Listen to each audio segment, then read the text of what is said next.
साथियों नमस्कार। एक बार फिर से आपका अपने YouTube चैनल में स्वागत है। आज हम फिर आपके लिए एक नई इंटरेस्टिंग कहानी लेकर आए हैं। आज की हमारी कहानी का शीर्षक है एक बाज और कौवे की कहानी। बहुत समय पहले की बात है। एक घना जंगल था जिसमें अनेक पक्षी और जानवर रहते थे। उनमें से एक था तेज और शक्तिशाली बाज जो ऊंचाई से उड़ान भरता था और बड़ी चतुरता से शिकार करता था। उसी जंगल में एक चालाक और घमंडी कौवा भी रहता था। कौवा अक्सर बाज को उड़ते हुए देखता और उसकी ऊंची उड़ान तथा ताकत से जलता था। एक दिन कौवे ने सोचा, बाज में ऐसा क्या खास है जो मुझ में नहीं है। जो वह करता है मैं भी कर सकता हूँ। कौवे ने ठान लिया, वह भी बाज की तरह ऊंची उड़ान भरेगा और ऊंचाई से शिकार करेगा। अगले दिन सुबह कौवा उड़ान भरता है और बाज के पीछे पीछे उड़ता है। बाज उसे देखकर मुस्कुराता है और कहता है, कौवे भाई, तुम्हारा शरीर और पंख मेरी तरह नहीं है।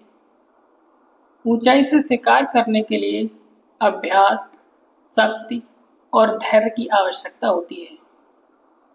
कौवा हंसते हुए बोला, मैं भी आपकी तरह उड़ सकता हूँ। देखना, आज मैं भी ऊंचाई से शिकार करूंगा। बाज ने कुछ नहीं कहा और ऊंचाई की ओर उड़ गया। कौवा भी उसकी नकल करता हुआ ऊपर उड़ने लगा। धीरे धीरे ऊंचाई बढ़ती गई। ऑक्सीजन का स्तर कम होता गया। बाज कम ऑक्सीजन में भी उड़ने का अभ्यस्त था, लेकिन कौवे की सांसें फूलने लगी। फिर अचानक बाज ने नीचे झपट्टा मारा और एक खरगोश को अपने पंजों में दबोच लिया। कौवा ये सब देख रहा था। कौवे ने भी उसी ऊंचाई से एक बकरी के बच्चे पर झपट्टा मारा, लेकिन कौवे के पास ना तो मजबूत पंजे थे और ना ही शरीर में बाज जितनी ताकत। बकरी के बच्चे ने एक जोर का झटका दिया और कौवा जमीन पर जा गिरा। उसकी चोंच और पंख जमीन से टकरा गए। वह दर्द से तड़पने लगा। उसकी ये दशा देखकर दूसरे पक्षी और जानवर उसके पास आ गए।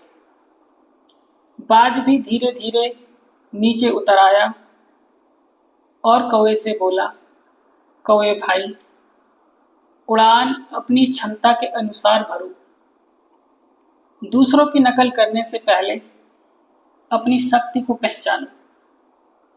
कौवा बाज की बात सुनकर बहुत शर्मिंदा हुआ और बोला, तुम ठीक कहते हो बाज भाई, मुझे अपनी सामर्थ्य के अनुसार ही उड़ान भरनी चाहिए थी। दिखावे की उड़ान हमेशा नीचे गिरा देती है। अब मैं अपनी शक्ति के अनुसार ही शिकार करूंगा।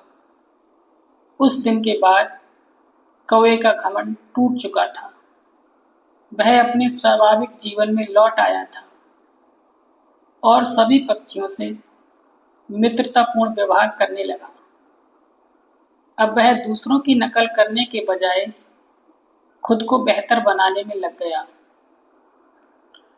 ये थी हमारी आज की कहानी। आज की कहानी से हमें क्या शिक्षा मिलती है? हमें हमेशा अपनी क्षमता के अनुसार ही कार्य करना चाहिए। दूसरों की नकल करने से सिर्फ नुकसान ही होता है। असली सफलता अपनी योग्यता, मेहनत और समझ से मिलती है। तो साथियों, ये था हमारी कहानी और उसका सार। अगर कहानी पसंद आ रही है तो चैनल को सब्सक्राइब कीजिए और वीडियो को ज़्यादा से ज़्यादा लाइक कीजिए। इसी तरह की इंटरेस्टिंग कहानियों के लिए हमारे साथ बने रहिए। नमस्कार, धन्यवाद।